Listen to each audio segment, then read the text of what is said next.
IELTS প্রিপারেশনে অনেকেই আছে যে কিভাবে স্টার্ট করব অথবা একটা ডিরেকশন বোঝে না যে কোন ডিরেকশনে আগালে আর আইএলটিএস প্রিপারেশনটা অনেক ভালো হবে।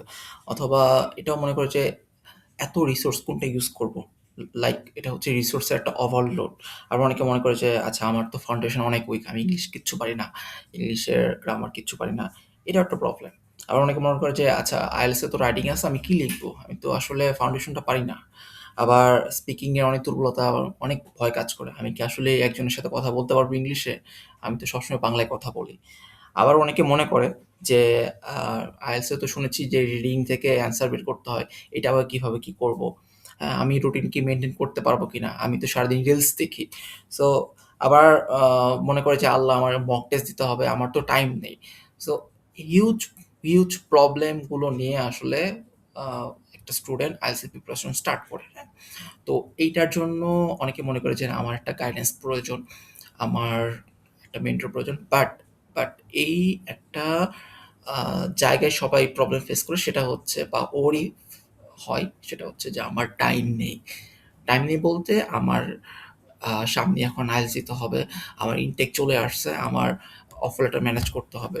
সো শর্ট টাইমে আপনার ওভারঅল একটা আইডিয়া নিতে হবে যে আইএলটিএস এর প্রিপারেশন প্লাস হচ্ছে ফার্স্ট আগে আইএলটিএস এর আইডিয়া নিতে হবে যে আসলে আইএলটিএস এ কি, কি আছে। তো এই জায়গাটাতে মেন্টর যেভাবে আপনাকে হেল্প করবে, আপনি চান যে না আমি আ আসলে মেন্টর যে ক্লাস নিবে আমি সেই টাইমটাই পাচ্ছি না। আমি অনলাইনে মনোযোগ রাখতে পারছি না। কিন্তু আপনাকে কিন্তু মাইন্ডসেট ঠিক করতে হবে যে আপনার অনলাইনেই মনোযোগ দিয়ে স্টাডি করতে হবে। সো আমি যদি একটু স্টেপ বাই স্টেপ ব্রেকডাউন করি, আইএলটিএস প্রিপারেশন এট হোম, যে আপনি আইএলটিএস প্রিপারেশন বাসায় কিভাবে নিবেন।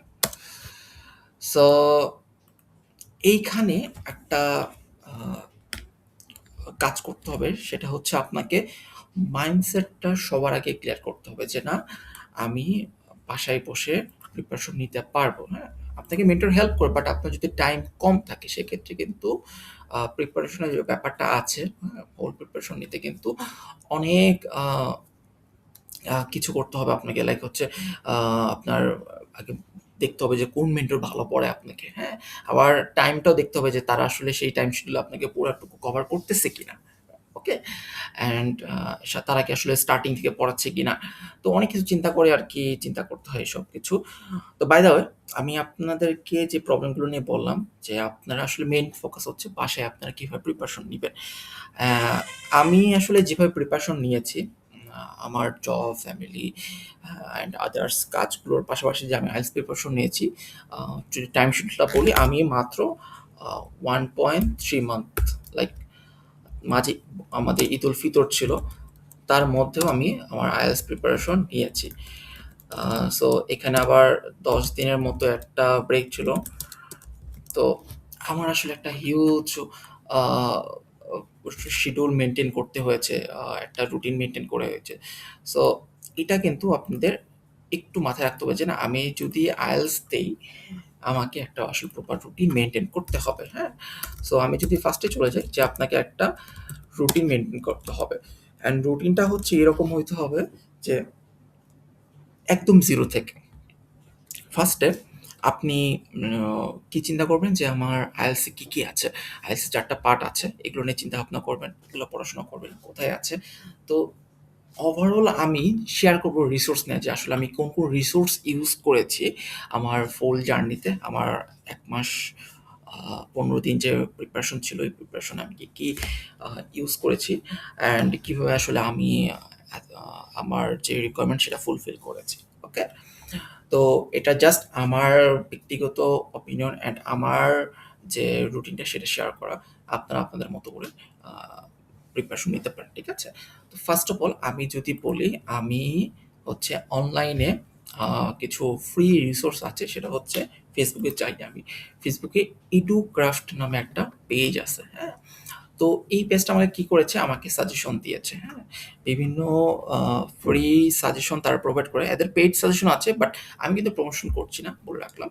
তো এই জায়গায় আমি বলি যে এরা আমাকে অনেক কিছু ফ্রি রিসোর্স প্রোভাইড করেছে, যেটা আমার IELTS এর পুরো জার্নিটাকে অনেক স্মুথ করেছে। লাইক এই যে এখানে যেমন IELTS এর যে পার্ট 2 তে মানে রাইটিং পার্ট 2 তে আসলে কি আ ভোকাব থাকে সেগুলো পড়তে হবে। তো আবার এখানে আরেকটা আছে জীবন আইএলটিএস। তো জীবন আইএলটিএস কি করেছে? আমাকে রাইটিং এ খুব বড় হেল্প করেছে। হ্যাঁ? তো জীবন আইএলটিএস আমি রাইটিং পার্ট 1 অ্যান্ড 2 থেকে যথেষ্ট হেল্প নিয়েছি। আর এডুক্রাফট থেকে আমি রাইটিং প্লাস হচ্ছে স্পিকিং দুটোই হেল্প পেয়েছি এখান থেকে, হ্যাঁ? এই যে এখানে ওরা কিন্তু স্পিকিং এর আম যে আ কি বলে এটা? সবসময় আছে বা আপনার কমন যে পার্টগুলো সেগুলো তারা শেয়ার করেছে। মানে কমন কোয়েশ্চেনস গুলো তারা শেয়ার করেছে পার্ট 1, পার্ট 2, পার্ট 3 অনেকের কমন এসেছে। যদিও আমার কমন আসেনি, বাট আমি প্যাটার্নটা বুঝেছি যে না আমার এরকম আসতে পারে। ওকে? আচ্ছা, এরা রাইটিং এর অনেক কিছু শেয়ার করে। তো বাই দ্য ওয়ে আমি Facebook এর এই ২ টা প্ল্যাটফর্ম খুব বেশি দেখেছি। প্লাস হচ্ছে খান আইএলটিএস নামে একটা আছে যেটা আমি ফলো করেছি। খান আইএলটিএস। তো তাদের রিসোর্সটা আমি ফলো করেছি বিকজ তারাও যথেষ্ট আ মানে তার মানে রিসোর্স বলতে আমি তাদের মেইন যেটা দেখেছি সেটা হচ্ছে মানে পেজটা ফলো করছি মোটিভেটর ধরে রাখার জন্য। হ্যাঁ?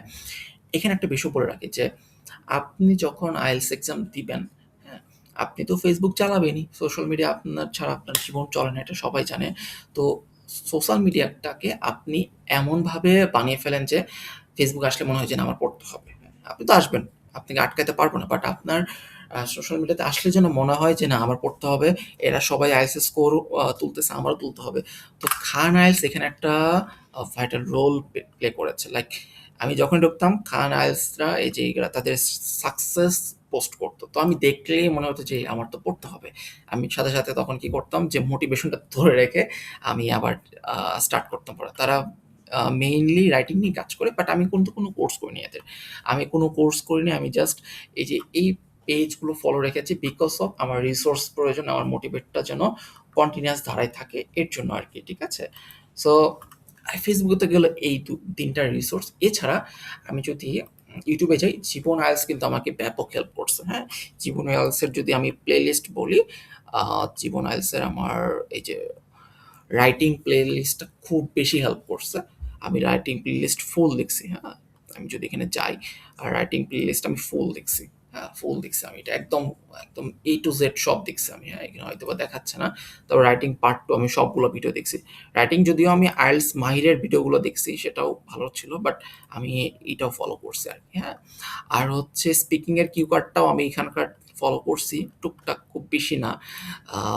তবে আইএলটিএস মাহিরের যদি বলি, মাহিরের আমি আ ভায়া মোটিভেশন কিছু দিয়েছিল আরকি। আমি এটা ফলো করছি আরকি।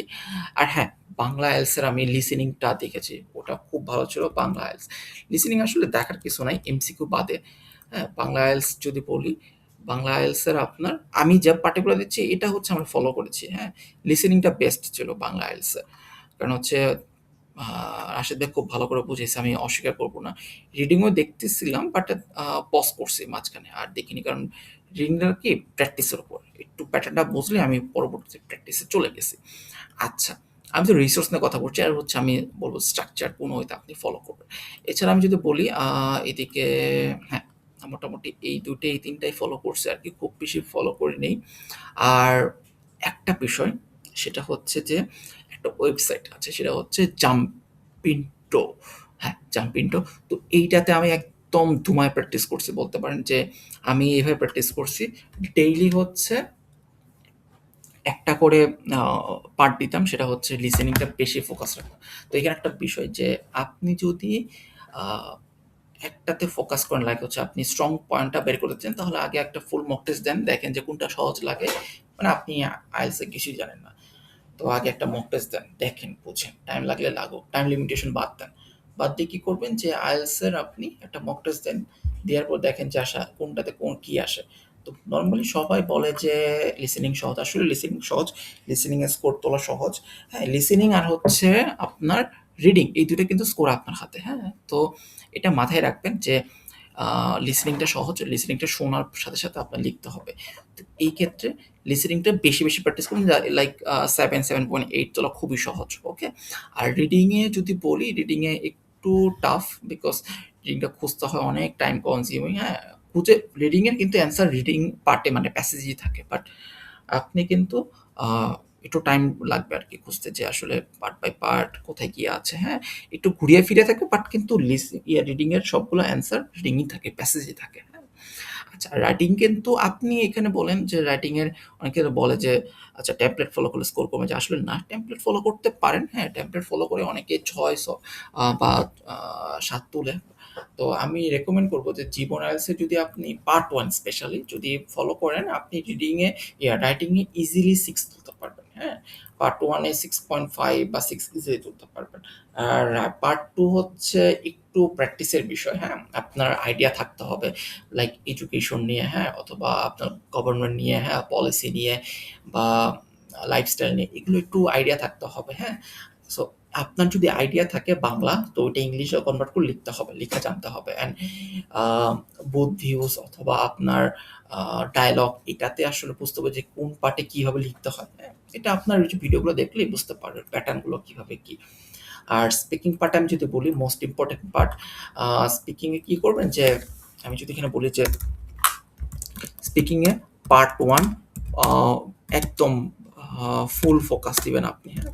ফুল ফোকাস বলতে আপনি A to Z যত প্রকার আপনার আছে আরকি, আ রিসোর্স আছে আরকি। রিসোর্স বলতে যা, যা আসার আ আ পসিবিলিটি আছে, হ্যাঁ? কোয়েশ্চেন পসিবিলিটি আছে। আপনি সবগুলা আ নোট ডাউন করবেন, ঠিক আছে? তো আমিও নোট ডাউন করেছিলাম। নোট ডাউন করবেন। তো নোট ডাউন করলে কি হবে যে স্পিকিং পার্ট 1 আপনি যেখান থেকে কোয়েশ্চেন করুক আপনি অ্যান্সার করতে পারবেন। কারণ এটা ঘুরিয়ে ফিরিয়ে সেম প্যাটার্ন এ কোয়েশ্চেন করে। আর পার্ট 2 তে যদি বলি যে আ বই আছে একটা মাক্কার, মাক্কারের বই আছে, ওটা ফলো করতে পারেন। আমি কি করেছিলাম যে a different, different a topic নিয়েছিলাম অ্যান্ড ওটার উপর বলেছিলাম। লাইক একটু চিন্তা করার বিষয় এই জায়গাটা যে আপনি বাংলায় বলতে পারছেন কিনা কোনো কিছু। যদি বাংলায় ঠিকমতো একটু বলতে পারেন, একটু ইংলিশে আপনি আ সেন্টেন্স এ গ্রামাটিক্যাল না ঠিক থাকুক, বাট আপনার যেন লাইনটা এট লিস্ট কমপ্লিট করতে পারেন, হ্যাঁ? ও এগুলো যেন না বলেন। সো আপনাকে এই জায়গায় একটু ট্রাই করতে হবে যে আপনি আসলে প্রপারলি বলতে পারছেন কিনা প্রপারলি, হ্যাঁ? কোনো খাতে পজ যেন না হয়, হ্যাঁ?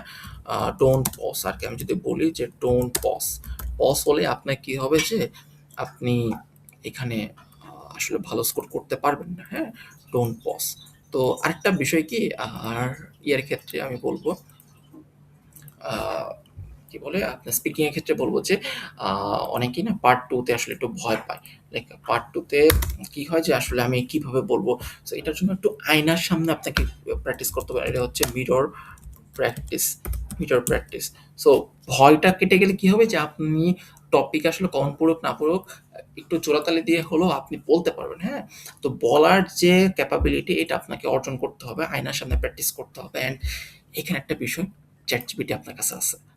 তো ChatGPT র সাথে এই যে ইউস ভয়েস, এইটা দিয়ে আপনি ChatGPT র সাথে ইজিলি প্র্যাকটিস করতে পারবেন। সো এই যে দেখেন, "hello, I am Jawad. I want to practice English speaking, uh, IELTS speaking part 1. Please ask me some question."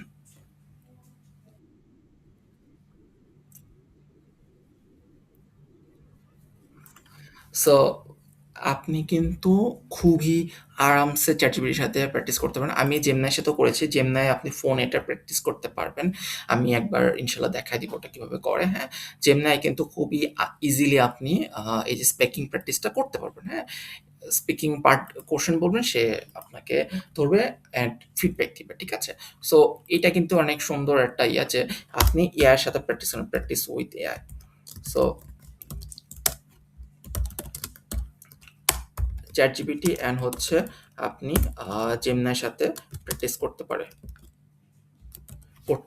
তো এখানে আরেকটা বিষয় যে পার্ট 3 তে পার্ট 3 তে কি করে যে অনেক সময় যে আ সেকেন্ড মানে পার্ট 2 তে যা বলে পার্ট 3 তেও ঠিক সেইম আরকি কোয়েশ্চেন বলে। বাট আমার ক্ষেত্রে কি হয়েছিল যে পার্ট 2 তে আসলে যেটা ধরেছিল পার্ট 3 তে একটু ডিফারেন্ট ধরেছিল। তো পার্ট 3 তে একটু টাফ হয়, একটু এলাবোরেট অ্যান্সার করতে হয়, ঠিক আছে? তো আমি যদি বলি যে পার্ট 3 এর ক্ষেত্রে আপনি আ পার্ট 2 টা যদি মোটামুটি ভালো করে করেন, পার্ট 3 তে যেই কোয়েশ্চেন করবে আপনি ইয়েস, নো অ্যান্ড প্লাস কিছু অ্যাডজাস্ট করবেন সেন্টেন্স, হ্যাঁ? মানে আপনি যেন না থামেন বা মেইনলি হচ্ছে থামা যাবে না। আর একটা ভালো একটা আপনার টিপস যদি বলি, একটা গ্রেট টিপস এটা হচ্ছে যে আপনি পজ হবেন না অ্যান্ড হচ্ছে আপনি কখনো করবেন না। আ কি বলে আপনাকে? Always a smile, smiley face. Always always smiley ফেসে থাকবেন, হ্যাঁ? স্মাইলি ফেসে থাকলে কি হবে যে আপনি যদি অ্যান্সার একটু ভুলও বলেন, আ যে আছে এক্সামিনার সে কিন্তু আপনার এক্সপ্রেশন দেখে বুঝবে যে না সে আসলে বলতে পারছে, হ্যাঁ? তো যাই হোক এটা আমাকে একজন বড় ভাই বলেছিল। তো প্র্যাকটিসের ক্ষেত্রে কিন্তু একজনের হেল্প নেওয়া ভালো হয়। এটা নিলে ভালো, হ্যাঁ? আর যদি না নিতে পারেন তাহলে হচ্ছে ChatGPT র সাথে আপনি বকবক করেন, হ্যাঁ? আর এই ক্ষেত্রে মক টেস্ট যদি বলি, মক টেস্ট আপনি দিতে পারেন। মক টেস্ট দেওয়া যায় অনেকে দিতে। টাইম যদি থাকে অবশ্যই আপনি দিতে পারেন। বাট আ আমার টাইম ছিল না। আমি একটা মক টেস্ট দিইনি। আমি মক টেস্ট না দিয়েই বসেছি অ্যান্ড আমার জার্মানি রিকোয়ারমেন্টটা ফুলফিল করেছি আরকি, হ্যাঁ? তো আপনার যদি শর্ট টাইম থাকে, হুম? আ এখানে যদি বলি মডিউলের ক্ষেত্রে যে প্রতিটা মডিউলে কি হয় যে আপনি ডিভাইড করে নিবেন, হ্যাঁ? মডিউল কি করবেন যে প্রতিটা মডিউল পার্ট বাই পার্ট আকারে করবেন, ডিভাইড করবেন। পার্ট বাই পার্ট ডিভাইড করবেন। তাহলে কি হবে যে বড় টাস্কগুলো বিগ টাস্ক আ স্মল টাস্কে কনভার্ট করবেন, হ্যাঁ? তাহলে কি হবে যে আপনার কাছে আসলে মনে হবে যে আল্লাহ এত কিছু কেন পড়ায়? এগুলো মনে হবে না, হ্যাঁ? ঠিক আছে? তো এই জায়গায় একটা ভালো একটা কাজ করে যে বিগ টাস্ক গুলো আপনি স্মল টাস্কে কনভার্ট করবেন, ঠিক? লাইক হচ্ছে আপনি লিসেনিং একটা ফুল দিতে অধৈর্য লাগছে, লিসেনিং এ পার্ট 1 আপনি ৫ টা দেন একসাথে। ঠিক আছে? এরকম। আর রাইটিং এর ক্ষেত্রে যদি বলি, রাইটিং এ পার্ট 1 টা অনেক ভালো করে দেন।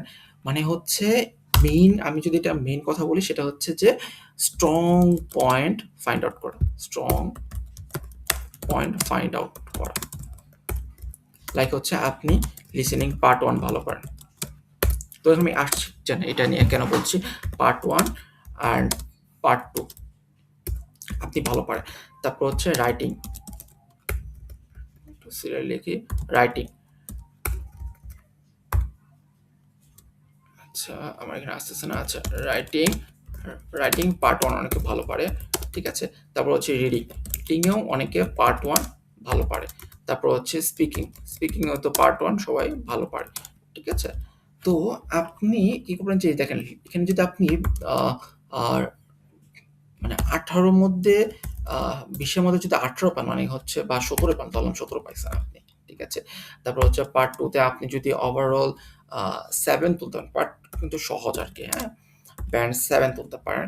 তারপর হচ্ছে রিডিং এ যদি আপনি আ ফার্স্ট এ কোশ্চেনে ১৩ টা থাকে মানে ১৩ টার মধ্যে যদি আপনি ১২ টা কারেক্ট করতে পারেন, খুব ইজি ১২ টা কারেক্ট করা, হ্যাঁ? এটার মধ্যে কাটো অ্যান্ড স্পিকিং যদি পার্ট 1 এ আপনি যদি একটু ভালো করতে পারেন, লাইক হচ্ছে এটা আসলে ব্যান্ড স্কোর দিয়ে মাপা যায় না। বাট তাও আমি যদি বলি যে পার্ট 7 এর মতো করে কথা বললেন, হ্যাঁ? এইখানে কিন্তু আপনার 6.5 এর মতো ব্যান্ড স্কোর অলরেডি চলে আসছে, হ্যাঁ? মানে আপনি অলরেডি এই যে এই ভালো পার্টে 6.5 টু 7 একটা ব্যান্ড স্কোর এখানে নিয়ে এসে পড়ছে। বাকি থাকে কি লিসেনিং এর part 2 sorry part 3 listening part 3 and 4 এইগুলোতে কিন্তু আপনি ধরেন যে ২০ এর মধ্যে যদি আপনি ৫ টাও পান বা ৬ টাই পান, আমি ধরলাম ৬ টা পারছেন আপনি, ঠিক আছে? ৬ টা পাইছেন। তাহলে দেখেন এখানে হলো ৬ আর এখানে হচ্ছে ১৭। ৬ আর ১৭ মূলত ২৩। আপনি যদি বলেন যে আ আ আমি এখানে যদি বলি যে লিসেনিং এ ৪০ এ ২৩ পেলে ব্যান্ড স্কোর কত আসবে? আপনাকে ব্যান্ড স্কোর নিয়ে অনেক ঘাটাঘাটি করতে হবে যে আসলে কত মতো কত পারে দেখেন অলরেডি কিন্তু 6 চলে আসছে, হ্যাঁ? মানে সবচেয়ে খারাপভাবে আমি ধরছি এখানে দেখেন যে 6 তো পাবেন না, 20টার মধ্যে 6 কিন্তু অনেক কম। হ্যাঁ, আপনি চাইলে এখানে ধরেন যে এখানে আপনি টার্গেট নিলেন 8 আর এখানে টার্গেট রাখলেন আপনি হলো 17, তাহলে 8 আর 17 কত হয়? 17, এখানে 8 আসবে না, আপনার মিনিমাম এখানে 10 পাবেন না। আমি বলে রাখলাম, তাও আমি 8 ধরলাম। 8 আর 17 কত হয়? 23, 24 নাকি? 3 আর 5, 25। হ্যাঁ, 25 যদি পান, দেখেন 25 পেলে কিন্তু 6.5 একদম ইজিলি চলে, আর 1 তুলে কিন্তু 6.5, মানে 6.5 তোলা একদম ইজি। আপনি লিসেনিং এ 6.5 ইজিলি পাবেন, 6.5 ইজিলি পাবেন। যদি রাইটিং এর কথা ধরি, হ্যাঁ, রাইটিং এ আপনি যদি পার্ট 1 এ যদি 7 তুলতে পারেন, পার্ট 2 তে যদি 5 তুলতে পারেন, হ্যাঁ, ধরেন যে পার্ট 2 তে আপনি পাইছেন হলো 6 বা 5.5 ধরুন, যান অনেক খারাপ করছে। সেই ক্ষেত্রে কিন্তু আপনি করতেছেন। ২ টা যদি এভারেজ করেন ৭ আর ৫ হয় হলো ১২, ১২ ১২.৫, ১২.৫ মানে কত? আ আ 6.5 এর কাছাকাছি, মানে পয়েন্ট আ 0.25 যদি হয় তাহলে ওটা 5 হয়ে যায়। মানে 6.5 কিন্তু আপনি রাইটিং এও পাচ্ছেন। সো আপনাকে আসলে ছোট, ছোট ভাগ করে নিতে হবে ব্যান্ড স্কোর গুলো, যে আমার কোন পার্ট গুলোতে একটু বেশি ইফোর্ট দিতে হচ্ছে। ঠিক আছে? আর আমি যদি ধরি রিডিং, রিডিং এ দেখবেন যে পার্ট 1, আমি যদি একটু বলি পার্ট 1, পার্ট 2, পার্ট 3, আপনি আ পার্ট 1 এ সর্বোচ্চ চেষ্টা করুন যেন ১১ থেকে ১২ পান। পার্ট 2 তে আপনি ট্রাই করবেন যে আমি যেন আ ৬ বা ৭ তুলতেই পারি আরকি। পার্ট 3 এর চেষ্টা করুন যে না আমি পার্ট 3 পাই না, ৪ টার মতো তুলতে পারবো। দেখেন ১২, ১২, ৬, ১৮, ১৮, ২ এ ২২। আপনি দেখেন ২২, এই দেখেন রিডিং এ ২২ পেলে কত আসবে? আপনি দেখেন, মানে ব্যান্ড স্কোর নিয়ে একটু ঘাটাঘাটি করবেন যে ভাই আমি মানে এই দেখেন 5.5 কিন্তু একদম ইজিলি চলে আসে। আমি কিন্তু সবচেয়ে কম, মানে রিডিং কিন্তু সবাই ধরে অনেক কঠিন। দেখেন ইজিলি কিন্তু 5.5 মানে চলে আসতেছে। এখন আপনি ভাই বললেন, "ভাই আমার তো টার্গেট 7", তাহলে ভাই আপনার একটু টাইম লাগবে। বাট শর্ট টাইমের মধ্যে কিন্তু আপনার ব্যান্ড স্কোর নিয়ে অনেক মাথা ঘামাইতে হবে। ঠিক আছে? আচ্ছা, স্পিকিং এর ক্ষেত্রে যদি বলি, স্পিকিং এ কি হবে যে আপনি যদি মোটামুটি পার্ট 1 এ ভালো বলতে পারেন, পার্ট 2 তে একটু এভাবে বললেও আপনার 5 বা কথা বলতে যদি পারেন 5 বা 5.5 ইজিলি আপনাকে দিয়ে দিবে আরকি। ঠিক আছে? সো এটার যদি এভারেজ করেন, দেখেন 6.5 প্লাস 6.5, আপনি এভারেজ করেন 6.5 প্লাস 6.5 প্লাস 5.5 প্লাস ধরলাম 5.5 ই পাইছেন আপনি। তো এটার যদি এভারেজ করেন কত আসে দেখেন তো। ChatGPT তে যান, আপনার কিন্তু মনে হয় 6.5 চলে আসবে ওভারঅল। আমার কাছে মনে হয়। হ্যাঁ, 6 চলে আসছে দেখেন। ইজিলি কিন্তু 6 চলে আসে, হ্যাঁ? সো আপনি এখানে দেখেন, এখানে কিন্তু কম বেশ পেলেও আপনার 6 থাকবে, কারণ হচ্ছে 24। আমি যদি এখানে বলি যে IELTS এর ব্যান্ড স্কোরটা এরকম হয় যে 6 পয়েন্ট, আপনি যদি ওভারঅল 22 পান তাহলে আসবে হলো আপনার আ 5.5। আবার আপনি যদি ওভারঅল স্কোর 23 পান তাহলে কিন্তু 6 চলে আসে। ঠিক আছে? মানে ওই যে আ আমি যদি এখানে লিখি যে 23 আসলে ব্যান্ড স্কোর কত আসবে? মানে আমি আসলে খুবই আ চিন্তা-ভাবনা করে পরীক্ষা দিয়েছিলাম এভাবে। দেখেন 23 এ 40 হলো কিন্তু আমার ব্যান্ড স্কোর 6 চলে আসে আরকি। ঠিক আছে? একাডেমিক কিন্তু 6 চলে আসে আরকি। সো আপনি প্রিপারেশন নিবেন হচ্ছে ব্যান্ড স্কোরটা নিয়ে একটু ঘাটাঘাটি করবেন। এখানে একটা ইম্পোর্টেন্ট বিষয়। আর মক টেস্ট আপনি দিবেন যত খুশি। And best case, worst case ভাববেন যে আচ্ছা আমার যদি এটা হয়, না হলে আমি তাহলে ওটা দিয়ে কভার দিব। পার্ট 1 খারাপ হলো, পার্ট 2 তে কভার দিব, পার্ট 3 তে কভার দিব ওইটা। ঠিক আছে? সো আমি আসলে খুবই মিনিমালিস্টিক ভাবে প্রিপারেশন নিয়েছি, হ্যাঁ? আমি আসলে সেভাবে হয়তো বলতে পারিনি, বাট যতটুকু পারছি আমার এক্সপেরিয়েন্সটা আপনাদের সাথে শেয়ার করেছি।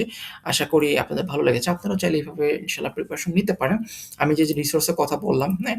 YouTube এ আসলে কি, আর ChatGPT, আমি বলি ChatGPT একটা ফুল হেল্প দিবেন, গাইডেন্স দিবেন। আমি আরেকটা ভিডিও বানাবো যে ChatGPT এর মাধ্যমে আসলে আপনি কিভাবে IELTS এর প্রিপারেশন নিবেন, ঠিক আছে? তো আজকে জাস্ট আমার এক্সপেরিয়েন্সটা শেয়ার করলাম যে আমি আসলে কিভাবে প্রিপারেশন নিয়েছি। আমি যদি আরেকবার একটু সামারি করি যে এখানে যে স্পিকিং এ আসলে আ লিসেনিং এ মানে রিসোর্স বেশি আমি ইউজ করিনি, হ্যাঁ? লিসেনিং এ আমি আ বাংলা IELTS বাংলায় IELTS ফলো করেছি আমি। তারপর হচ্ছে রাইটিংয়ে যদি বলি Jibon Jibon IELTS and IELTS Mahir এই দুইটা ফলো করেছি। স্পিকিংয়ে যদি বলি আমি রিসোর্স ফলো করছি। স্পিকিং হচ্ছে মেইনলি প্র্যাকটিস ভাই, বুঝছেন? স্পিকিং আসলে এমন কিছু না। আমি Edu Craft Facebook page and Jibon IELTS follow করেছি। আর রাইটিংয়ের রিডিংয়ের ক্ষেত্রে যদি বলি, রিডিংয়ের ক্ষেত্রে ভেরিয়াস টাইপ অফ ফলো করছি। আয়েলস মাহির ফলো করেছি, অ্যান্ড ইয়ে আছে আপনার কি বলে জীবন আইএলস ফলো করেছি, মানে বেশি রিসোর্স ফলো করে নেই, জীবন আইএলস এটা। আর জাম্পিটা তো প্র্যাকটিস করছি আর কি, ঠিক আছে? মানে মেইনলি হচ্ছে মডেল সম্পর্কে ধারণা নিয়ে আমি প্র্যাকটিস করেছি। আর একটা ইয়ে আছে বাংলাদেশ আইএলস বাংলাদেশ নামে একটা পেজ আছে, আমি এটা ফলো করেছিলাম। আইএলস বাংলাদেশ, এই মিটু ট্রেনটা দেখি, আইএলস বাংলাদেশের রিডিং ক্লাসগুলো আমি ফলো করেছিলাম, ঠিক আছে?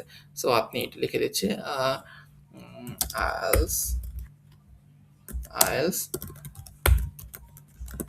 সো আমি এগুলো ফলো করেছিলাম। আর টাইপিং স্পিডটা বাড়ানো ভালো। আমি রাইটিং কিন্তু মোটামুটি মাত্র ১ ঘন্টা থাকে, তো আমি ৩৮ মিনিটে লেখা শেষ করে ফেলেছিলাম। সো রাইটিং স্পিডটা বাড়াতে পারেন আপনারা চাইলে। ওকে? সো আজকে এই পর্যন্তই। আশা করি আপনাদের ভিডিওটা ভালো লেগেছে। আমার এক্সপেরিয়েন্সটা আমি আপনাদের সাথে শেয়ার করলাম। সো আপনারা নিজেদের যে প্রিপারেশনটা এভাবে নিতে পারেন। ওকে? যে এই রিসোর্সগুলো যে ইউজ করেছি আপনারা এটা ইউজ করতে পারেন। ওকে? বেশি রিসোর্সের দিক যাওয়ার দরকার নেই। আমি এটাই বলব। Okay? So thank you so much. আসসালামু আলাইকুম।